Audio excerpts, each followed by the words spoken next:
You've probably read about it. You may have overheard someone talk about it. You could be doing it right now. Gluten-free.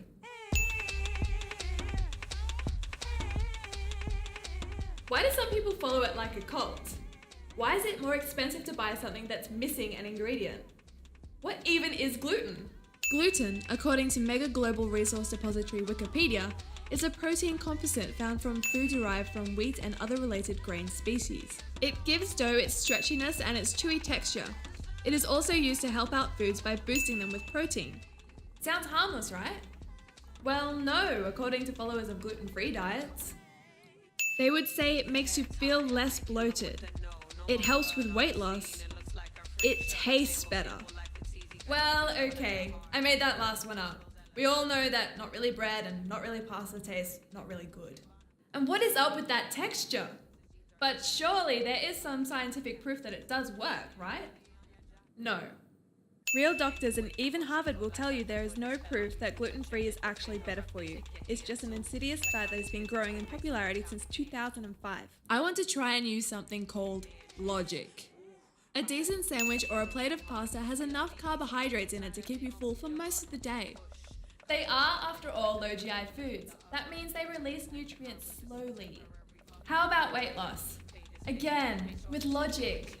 If you're replacing your normal intake of Krispy Kremes, cheeseburgers, and a heavy, creamy pasta with corn, rice, and quinoa, then I'm sure you'll shed a pound or 10.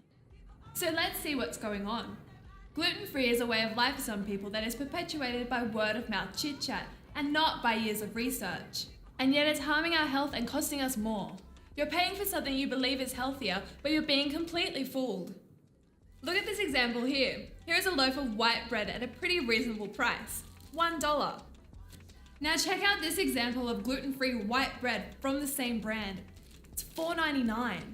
Also, the size of it is only half of the normal white bread, so you are paying over 400% more for less bread? Of course not.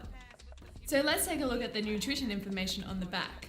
Gluten-free bread contains 20% more calories, almost 70% more fats, 26% more sugars, and almost 20% more sodium than normal white bread. Wait, that's not all. As you paid more money, the company gave this bread more chemical ingredients such as thickener, powdered cellulose, and acidity regulator. Okay, you might be familiar with the thickener or acidity regulator, or even powdered cellulose.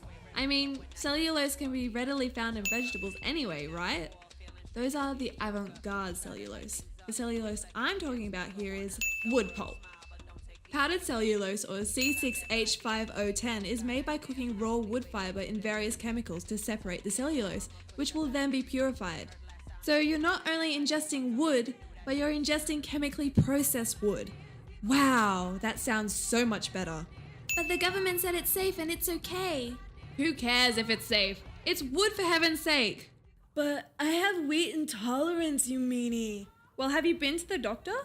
No, but I feel really bloated after eating a bowl of pasta 2 days ago. Well, that's probably because you ate too much. Sufferers of wheat intolerance, also known as celiac disease, only make up less than 1% of the world's population. Celiac disease only develops through a genetic predisposition. This means you can't just develop intolerance towards wheat.